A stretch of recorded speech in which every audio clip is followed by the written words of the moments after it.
E hoje não é diferente. Ontem eu ainda ouvi um pastor amigo meu ministrando, e ele falava sobre a questão do medo, que o medo é algo natural do ser humano, mas quando o medo ele assume proporções descontroladas, ele rouba a nossa fé. Isso nos impede de crer em Deus. E quando nós estamos despertados espiritualmente, nós fazemos como os discípulos de Jesus, como eu falei aqui no último domingo, que chegaram ao ponto de enfrentar a própria morte. Por quê? Porque eles não tinham a sua vida por preciosa, porque eles acreditavam naquilo que Jesus tinha falado e naquilo que Jesus tinha feito na sua ressurreição.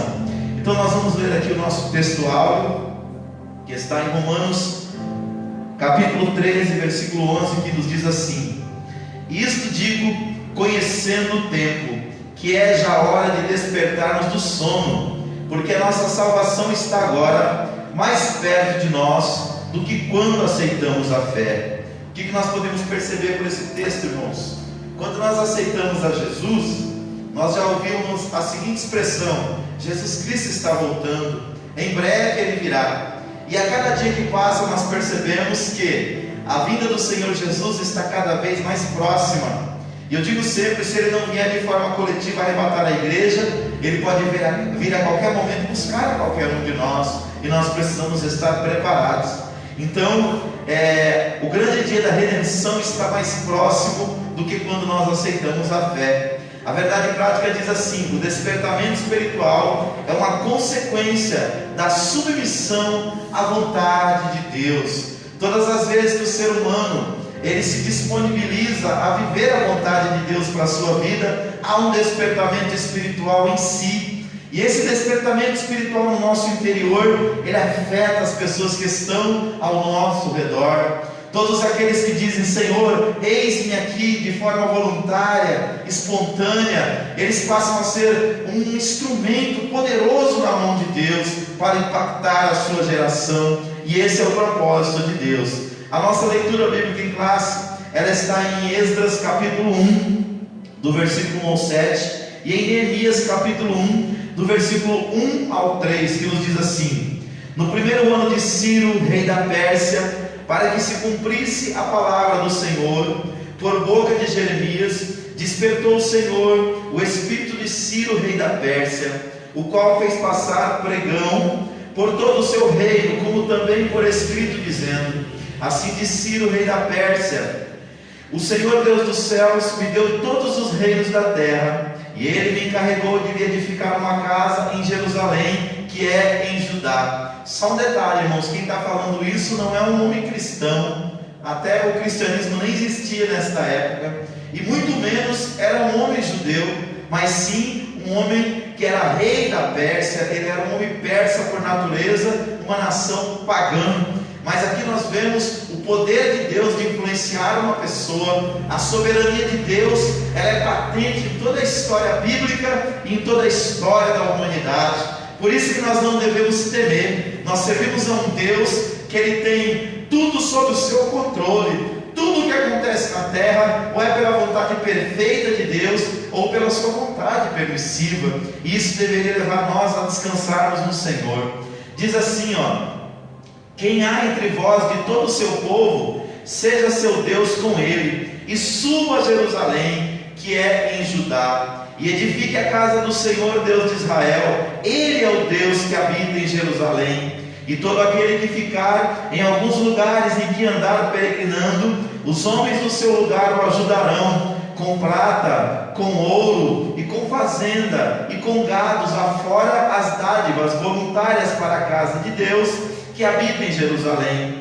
Então se levantaram os chefes dos pais de Judá e Benjamim, e os seus sacerdotes e os levitas, com todos aqueles cujo espírito Deus despertou para subirem a edificar a casa do Senhor que está em Jerusalém. E todos os que habitavam nos arredores lhes confortaram as mãos com objetos de prata, e com ouro, e com fazenda, e com gados, e com coisas preciosas, afora tudo que voluntariamente se deu. Também o rei Ciro tirou os utensílios da casa do Senhor, que Nabucodonosor tinha trazido de Jerusalém, e que tinha posto na casa dos seus deuses.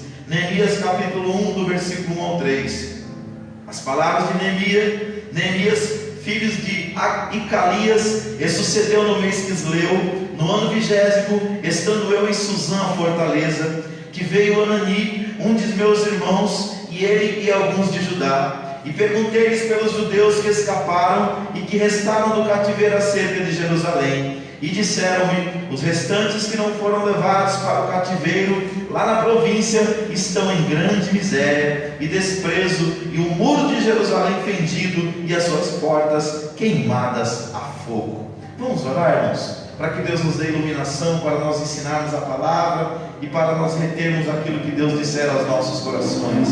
Pai, nesse momento nós te agradecemos pelo privilégio de sermos alimentados pela palavra do Senhor. Meu Deus, foi o próprio Senhor Jesus que disse que nem só de pão viverá o homem, mas de toda a palavra que sai da boca de Deus. E nesta hora, Senhor, a nossa oração é para que o Senhor venha nos alimentar com a Tua palavra, que é o pão espiritual, que nos dá sustância, Senhor, nos dá fortaleza, Pai, para os momentos de grandes adversidades, como estes que o mundo está passando. Deus, que nós possamos ser despertados pelo Teu Espírito, pela Tua palavra, Pai, e recebermos fé, porque a Tua palavra diz que a fé vem pelo ouvir, e ouvir a palavra de Deus. Fala ao coração dos irmãos que aqui estão, ó Pai, e aqueles que nos acompanham por esta live, aonde quer que estejam, com suas famílias, nos seus lares, abençoa eles pela Tua palavra, Pai, dá direção e vida, é o que nós te pedimos, no nome de Jesus, amém. Glória a Deus. Vamos ler aqui a introdução, os nossos comentários. Introdução. Nessa lição iremos ver a origem do despertamento espiritual e suas finalidades. Glória a Deus. Pode ler o primeiro ponto também, por favor. 1. O despertamento espiritual emana do próprio Deus. No primeiro ano de Ciro, despertou o Senhor o espírito de Ciro. Deus despertou Daniel para orar pelo futuro do seu povo. Todavia, não foram as orações de Daniel e nem sua vida santificada que produziram o despertamento, mas foi o próprio Deus que fez o milagre do despertamento de Ciro. Deus usa instrumentos para cooperarem com ele, mas o autor do despertamento é ele mesmo. Por isso, o despertamento é um mistério. Coisas humanas podem ser explicadas, previstas e calculadas, mas a operação do Espírito Santo é diferente. Jesus disse: o vento assopra onde quer e ouves a sua voz, mas não sabes de onde vem nem para onde vai. Assim é todo aquele que é nascido do Espírito.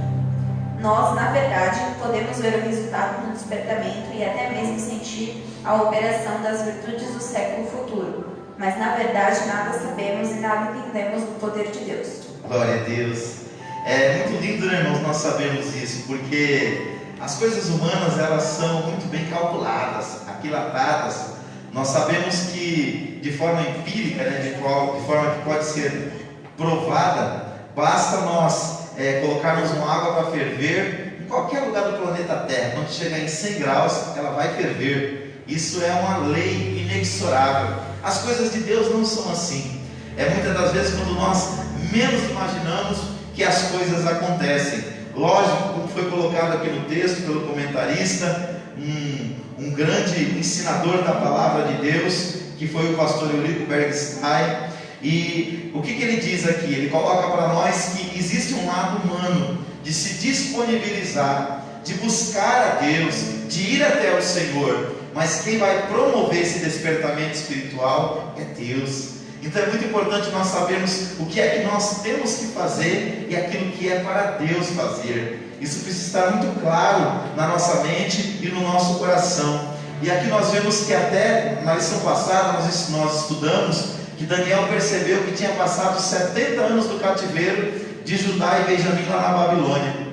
E lendo a palavra de Deus, por isso que é importante nós lermos a palavra de Deus para termos revelação, ele percebeu que chegou a hora do povo de Israel voltar do cativeiro para a sua nação, porque Deus tinha dito através de Jeremias que apenas durante 70 anos a nação estaria no cativeiro, mas que depois de 70 anos eles retornariam. e Daniel se colocou a orar. E na proporção que Daniel orava, não era apenas Daniel que orava. Nós lemos aqui no texto bíblico, aqui do início, que Neemias também do outro lado também estava orando.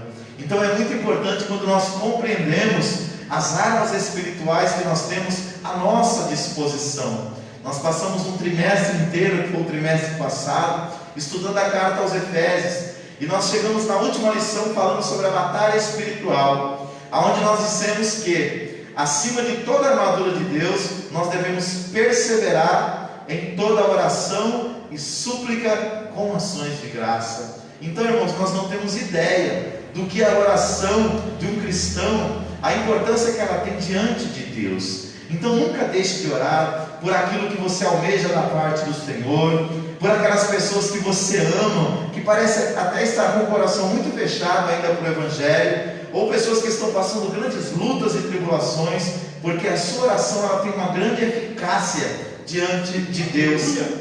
E aqui, nesse caso específico, a oração foi usada para trazer um despertamento espiritual. Eu sempre digo que é mais fácil falar sobre oração do que orar. E nós precisamos mais do que nunca buscarmos a face do Senhor. Nós vivemos um tempo no Brasil e no mundo que para a nossa fé ela está consubstanciada, fortalecida, corroborada, por Deus. É necessário que nós busquemos ao Senhor, não apenas aqui na igreja, mas no seu lar, aonde você estiver. Você pode ligar o seu pensamento com Deus e ali você buscar a face do Senhor. E quando nós vamos a Deus, Deus vem com resposta ao nosso clamor, como Ele veio para a nação de Israel. Então nós entendemos aqui que o despertamento, ele é um mistério, porque mesmo nós buscando ao Senhor, ele acontece quando Deus quer. Ele acontece de uma forma miraculosa pela ação do Espírito Santo na vida daqueles que eles buscam.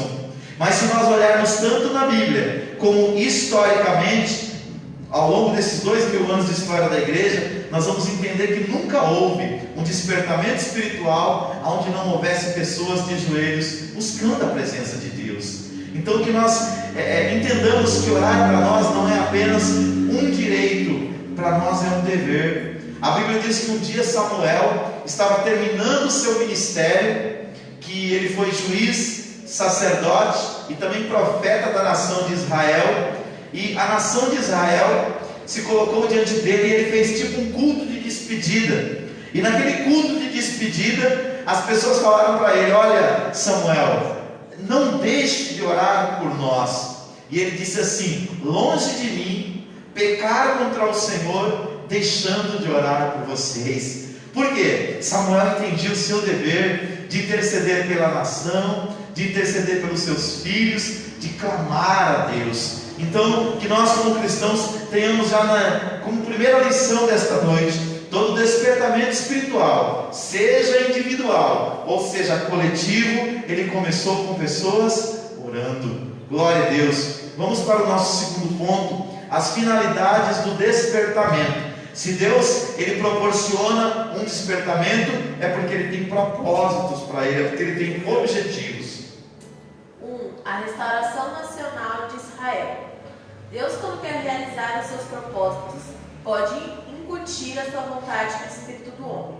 Foi assim que Ele fez com Ciro. Embora fosse rei de uma nação idólatra, Ciro foi despertado por Deus, o qual incutiu a sua vontade no espírito dele, dominado pelas tradições e pela idolatria, a fim de que ele cumprisse os desígnios divinos relativos ao povo de Israel, conforme havia falado pela boca do profeta Isaías, cerca de 180 anos antes. Quando o propósito de Deus chegou ao conhecimento de Ciro, era um fato já aceito e aprovado por ele, e logo foi consumado. Assim, logo no início de seu reinado, Ciro proclamou um edito autorizando os judeus a retornarem a Jerusalém e edificarem a casa do Senhor em Jerusalém, que é em Judá. Começava assim uma restauração nacional do povo israelita. 2. A restauração espiritual de Israel. Deus quer usar o homem como seu instrumento. Todavia, só são usados aqueles que cooperam com Deus, aqueles que seguem a orientação divina por livre-arbítrio. O homem é livre para obedecer ou não a orientação divina. Por isso, nem todos os que experimentam um despertamento adquirem o mesmo progresso espiritual, porque não abre igualmente seu coração para Deus, a fim de obedecer à risca a orientação divina. Durante o cativeiro, o povo israelita havia assimilado muitos dos costumes dos babilônios, porém havia aprendido a lição concernente à vontade de Deus. Não serviu aos deuses das nações, não adorar os ídolos. Antes do exílio, Israel estava espiritualmente enfermo dos pés à cabeça, mas agora havia sido curado da idolatria para sempre.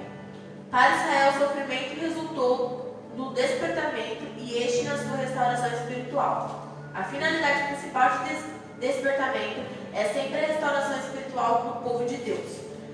Cada despertamento tem por objetivo principal a salvação e a restauração do homem. Encontramos sempre estes dois polos, a graça e o pecado.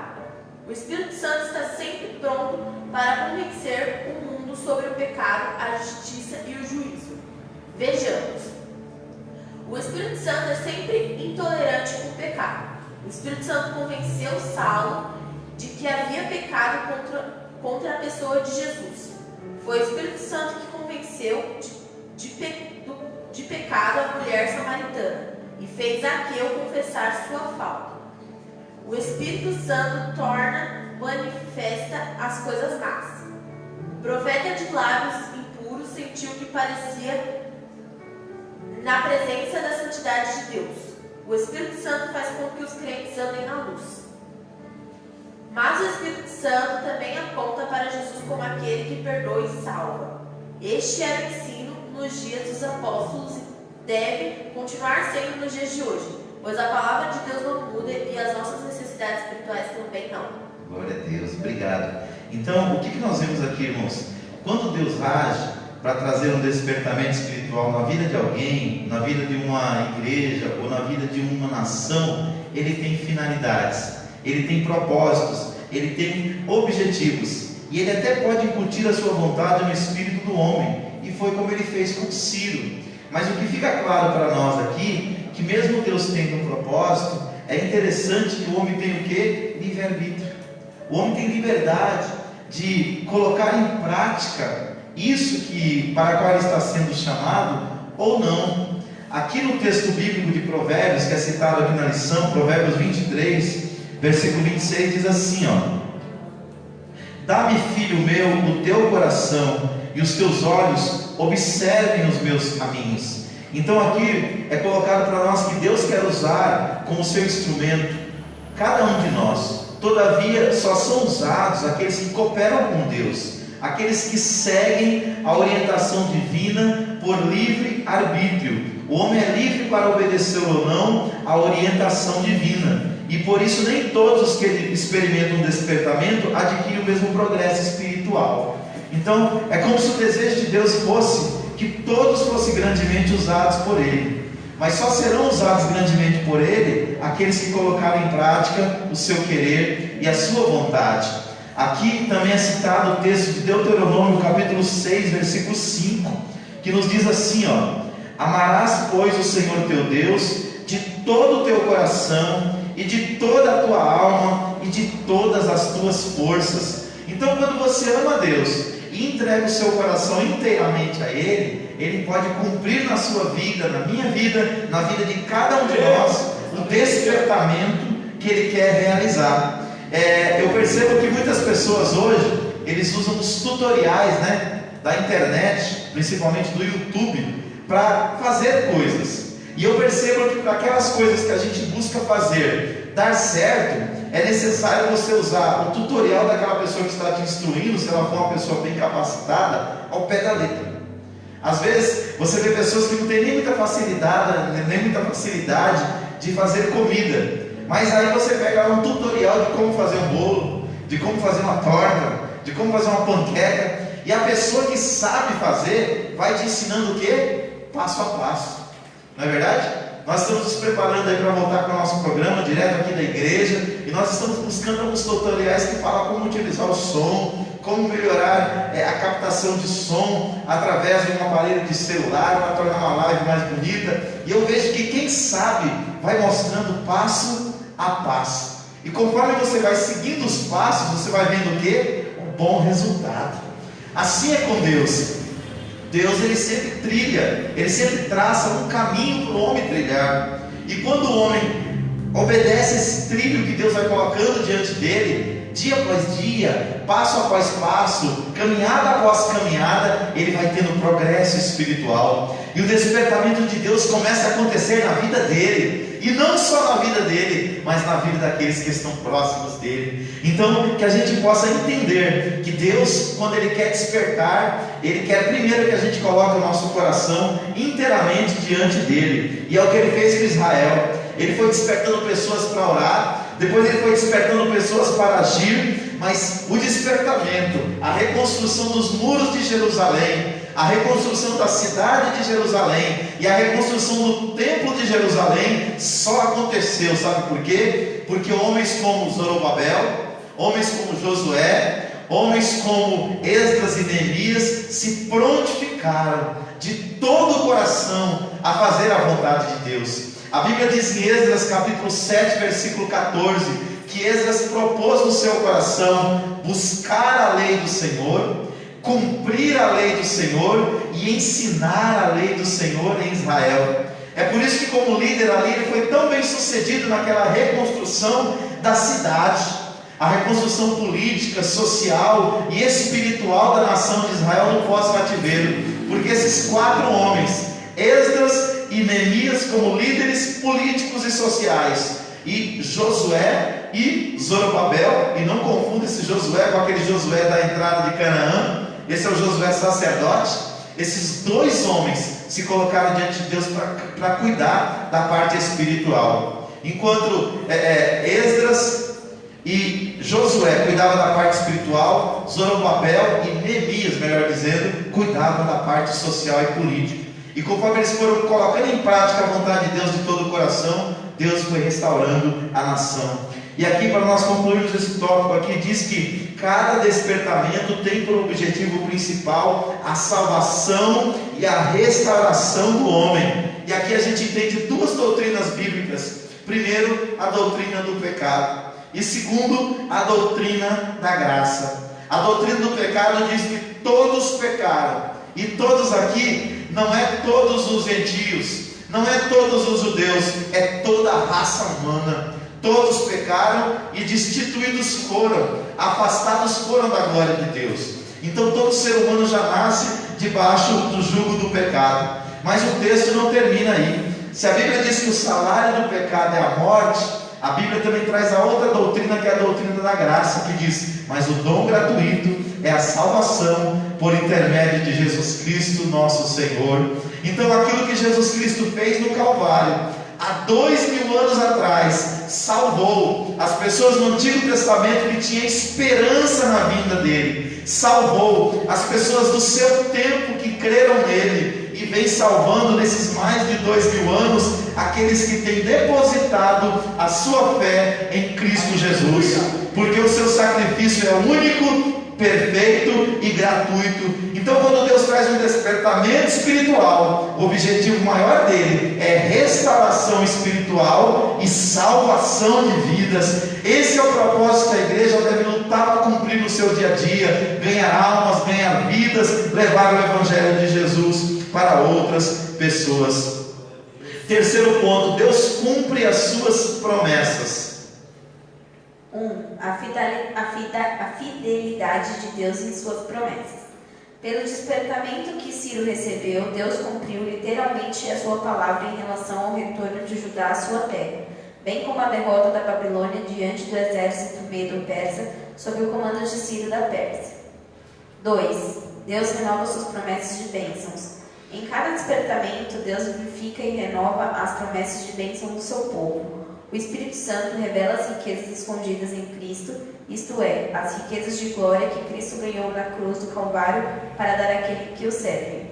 O batismo no Espírito Santo é uma bênção que faz parte de uma nova vida com Cristo.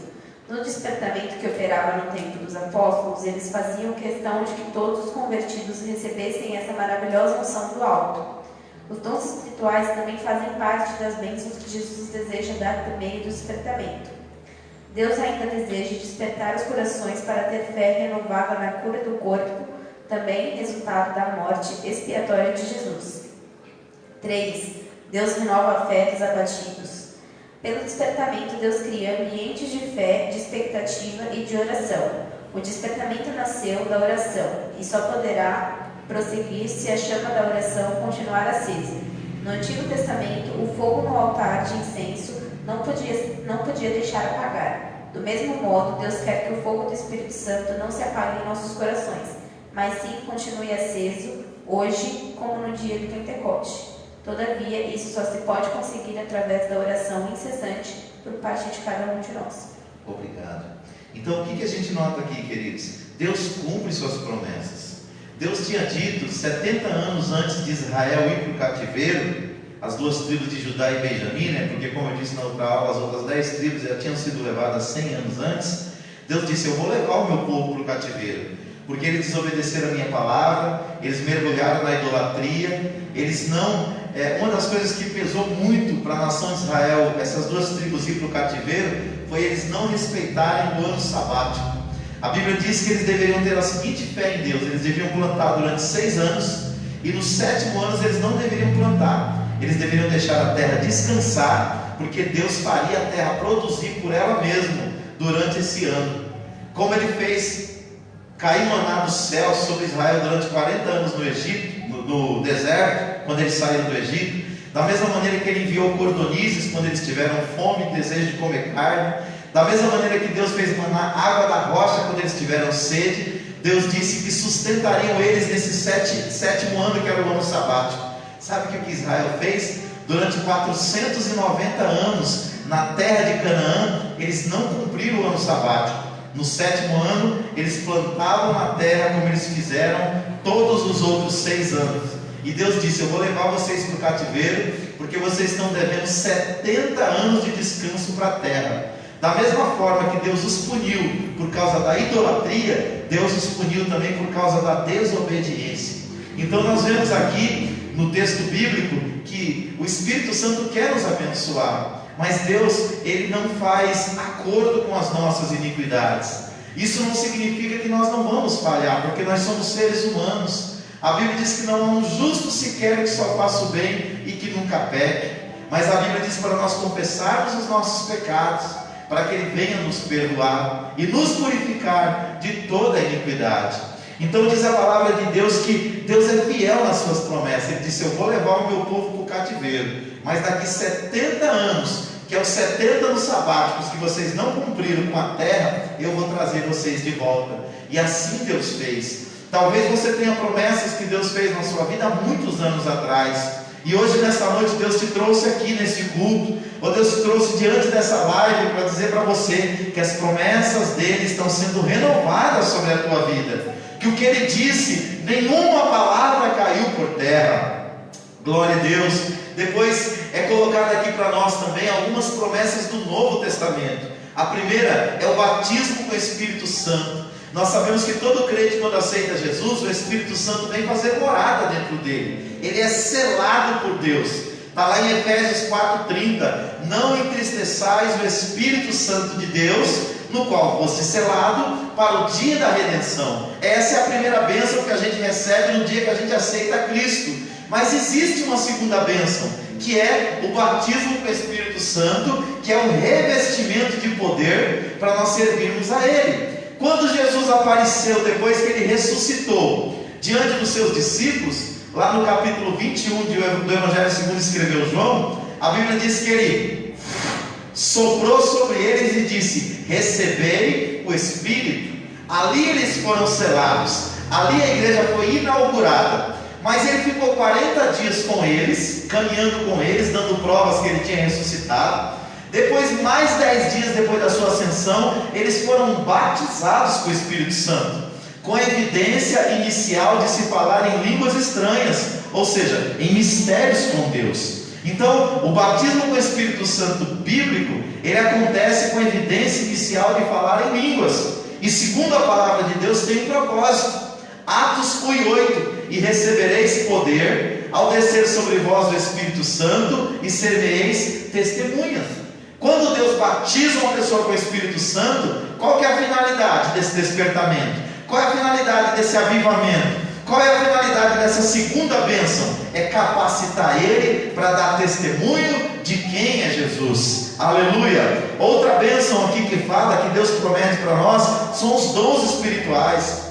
A Bíblia fala que existe dom de variedade de línguas, dom de interpretação de línguas, dom de maravilhas, que são os dons de milagre, dons de curar, o dom da fé. Uma coisa é ter fé e crer em Deus, outra coisa é ter o dom da fé e alcançar coisas que são miraculosas, que só por esse dom se alcança. A Bíblia fala também do dom de profecia, a Bíblia fala do dom são 9 dons espirituais que são citados em 1 Coríntios capítulo 12, e a Bíblia diz: buscai os melhores dons e eu lhes mostrarei um caminho mais glorioso. Então Deus sempre tem mais para a sua igreja. Deus dá o Espírito quando você aceita, dá o batismo do Espírito Santo quando você busca, depois dá dons espirituais e ainda tem os dons ministeriais, que é a capacitação para ser um ministro na casa de Deus, que está lá em Efésios capítulo 4, versículo 11. Uns são chamados como apóstolos, outros são chamados como profetas, outros são chamados como evangelistas e outros como pastores e mestres. Então, irmãos, Deus sempre tem promessa boa para a nossa vida. E além dessas promessas espirituais, também tem as promessas materiais, porque Deus sabe da nossa necessidade. Paulo disse para a igreja dos Filipenses: o meu Deus, segundo as suas riquezas, suprirá em glória todas as vossas necessidades. Você crê aí, amém? Você crê que Deus supre a sua necessidade?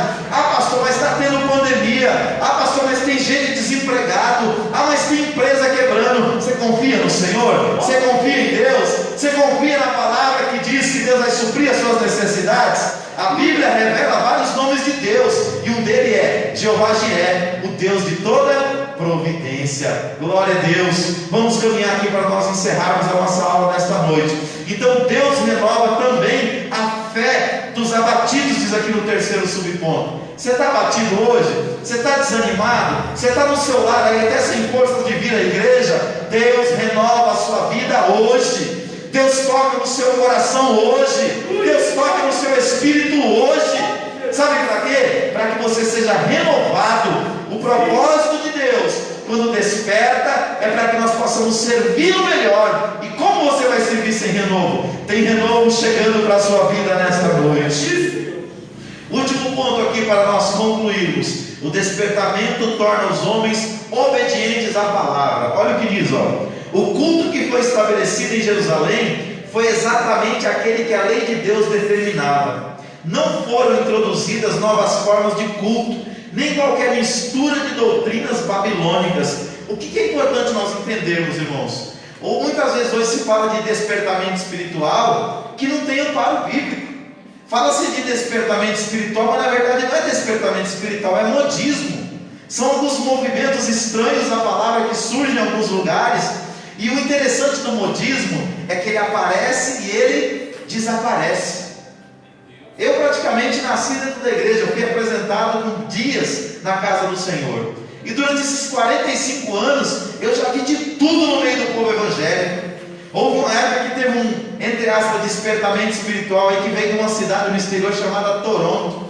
E aquele movimento foi sendo imitado por muita gente. Sabe o que aconteceu? Aonde está o despertamento de Toronto? Sumiu, porque o que é de Deus, irmãos, permanece. O que não é de Deus, desaparece. Todo movimento espiritual, ele tem que ter amparo nas Escrituras. Ainda que Deus faça algo glorioso, tem que ter base bíblica. Então, aqui diz que o culto que foi estabelecido em Jerusalém foi exatamente aquele que a lei de Deus determinava. Nós não temos o direito, irmãos, de fazermos o nosso culto do jeito que a gente quer, até porque o culto não é nosso. O culto é para quem? É para Deus. A prioridade, eu já preguei uma mensagem aqui sobre isso. Existem elementos do culto cristão. O primeiro elemento é a fé, porque sem fé é impossível agradar a Deus. Segundo elemento do culto é a oração. Se não tiver oração, não é culto.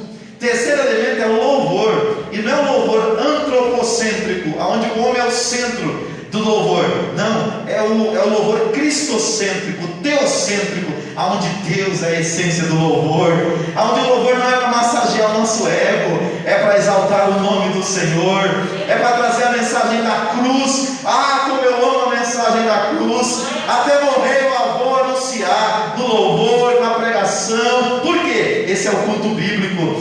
Quarto elemento do culto bíblico: tem que ter reverência, irmãos. Quando a gente chega na igreja, a orientação do pregador em Eclesiastes é: guarda o teu pé quando entrares na casa do Senhor. É por isso que sempre que eu apresento os visitantes, eu nunca digo para ele: fica à vontade, porque à vontade, irmãos, nós ficamos na nossa casa, não é verdade? Eu digo assim: sinta-se bem, essa é a casa do teu pai, não é verdade?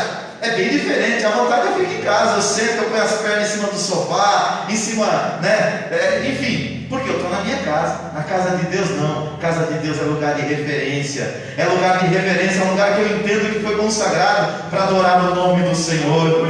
Quinto elemento do culto cristão: palavra. Toda igreja séria, ela se preocupa em pregar a palavra e ensinar a palavra. Pregar e ensinar parece ser a mesma coisa, mas é um pouco diferente. O ensino, ele apela mais para o intelecto, a pregação, ela apela também para as nossas emoções, e os dois se completam, porque o ser humano é completo. O ser humano é espírito, alma e corpo. O ser humano tem intelecto, mas o ser humano também tem emoção. Então a palavra tem que ensinar, mas a palavra também tem que ser pregada, para despertar avivamento, para despertar os nossos corações, os nossos sentimentos voltados para o Senhor. E quando nós olhamos para a palavra, nós vemos que houve um despertamento na cidade de Jerusalém, porque voltaram a cultuar a Deus. Não qualquer culto na Babilônia. Eles passaram 70 anos na Babilônia, vendo os babilônicos, que eram os caldeus, adorar os seus deuses. Quando eles voltaram para a sua terra, eles tinham sido curados de toda a idolatria. Mesmo no meio da idolatria e do paganismo, o culto deles era diferente. O culto deles era teocêntrico, era segundo a Torá, era segundo a palavra de Deus. Aleluia! Você vê a diferença quando nós fazemos um culto voltado totalmente para Deus? Ainda que sejam poucas pessoas, Deus fala, a glória de Deus desce, o Espírito Santo de Deus ministra aos nossos corações o seu querer e a sua vontade. O último tópico aqui para nós encerrarmos: o despertamento dado pelo Espírito Santo faz com que os crentes desejem intensamente ser fiéis à palavra de Deus. Paulo escreveu: para quem nós aprendais a não ir além daquilo que está escrito. 1 Coríntios capítulo 4, versículo 6. Se tem uma coisa que o crente tem que aprender a fazer, irmãos, é dizer: eu não sei. Dou aula de teologia, de Bíblia e de liderança há muitos anos, mas tem pergunta que os meus alunos fazem que eu digo: eu não sei. E por que eu digo não sei? Porque tem coisa que a Bíblia se cala, e eu tenho que aprender como ensinador a me calar aonde Deus se cala. Tem gente que mesmo Deus não falando nada na palavra, a pessoa começa a especular, e às vezes sabe o que gera? Uma heresia. Todo texto interpretado fora do contexto gera um pretexto para heresia. Então nós podemos até usar a nossa imaginação, nós podemos até supor alguma coisa, mas nós não podemos afirmar aquilo que Deus não afirma. Isso é uma regra hermenêutica, é uma regra de interpretação da Bíblia. Então aqui Paulo disse assim: para nós não irmos além daquilo que está escrito. Esses dias eu conversava com os meus filhos lá em casa, e eles estavam falando sobre esse universo, né? Pensa, nós temos a Terra e temos milhões de planetas. Nós até podemos imaginar que Deus tem um propósito para isso. Deus não fez nada sem propósito. Só que eu não posso afirmar que existe vida em outros planetas. Eu posso até acreditar que exista. Não estou falando que eu acredito, estou dizendo que eu posso acreditar, mas eu não posso afirmar, porque a Bíblia não afirma. Aonde a Bíblia se cala, o que eu tenho que fazer? Eu tenho que me calar também. Eu posso até citar uma fonte histórica, mas sempre citando que a fonte é histórica, não é a palavra. Agora, quando a Bíblia diz, aí nós temos que usar a expressão que Jesus disse: está escrito. Aí é outra coisa, aí é outro nível, porque a gente tem convicção pela palavra de Deus.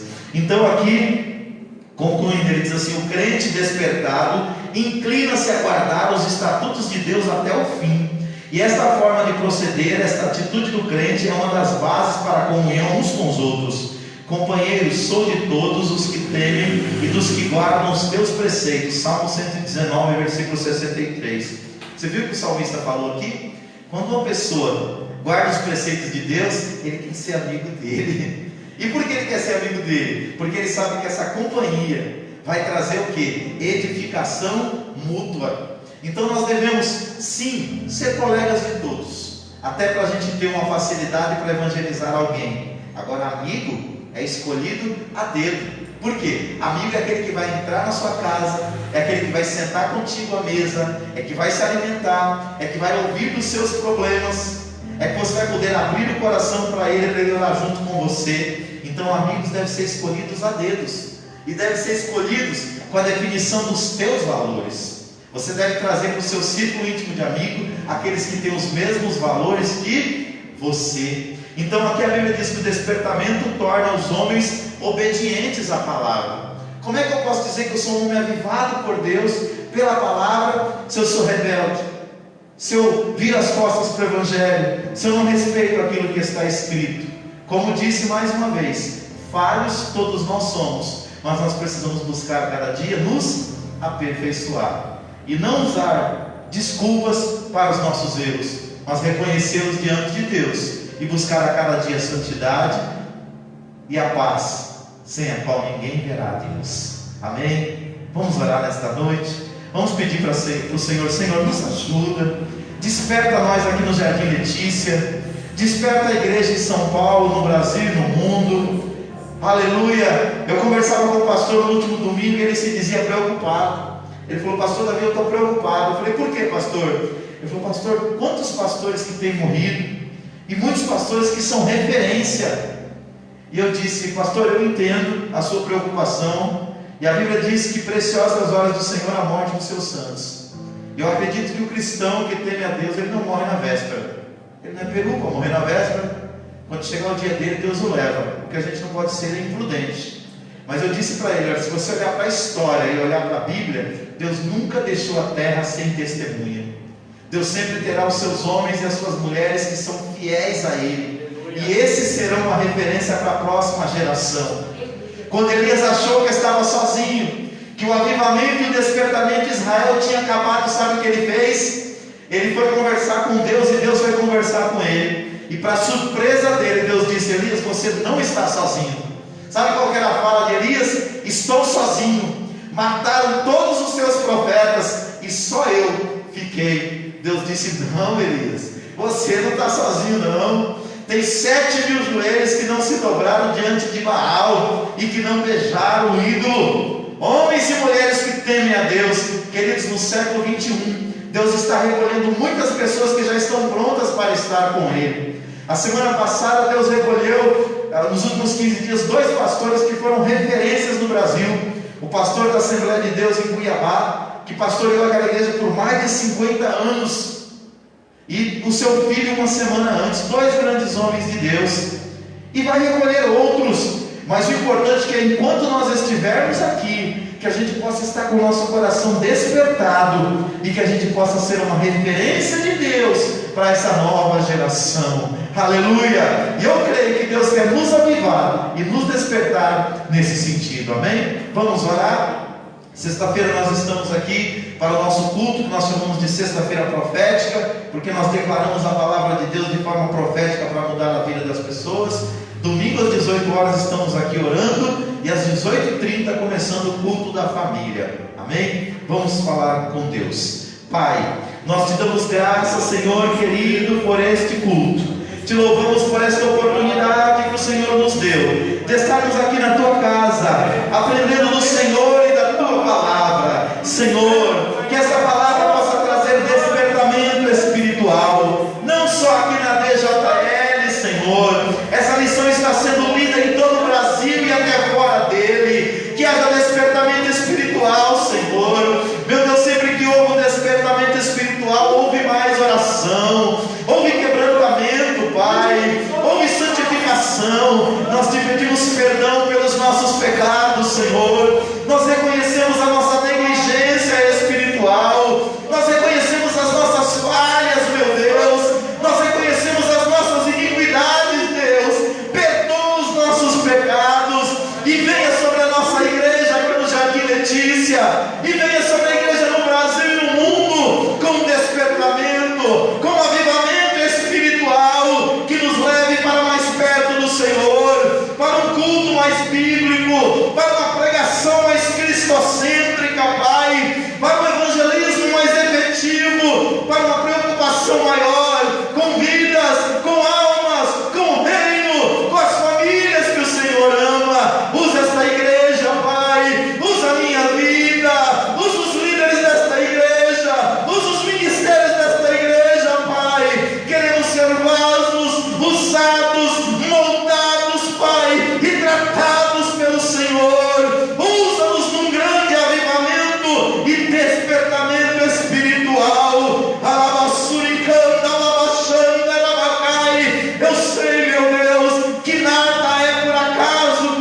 Amém e amém. Graças a Deus. Queridos, que Deus abençoe sua vida, que você tenha um restante de semana cheio de paz, cheio da graça de Deus e despertado pelo Senhor. Creia, Deus está fazendo algo bom. Deus nunca deixou a igreja passar por uma crise e não sair dela melhor. Que essa crise venha santificar mais a nossa vida, venha nos mostrar o quanto que nós somos dependentes de Deus e nos levar para mais perto do Senhor. Amém?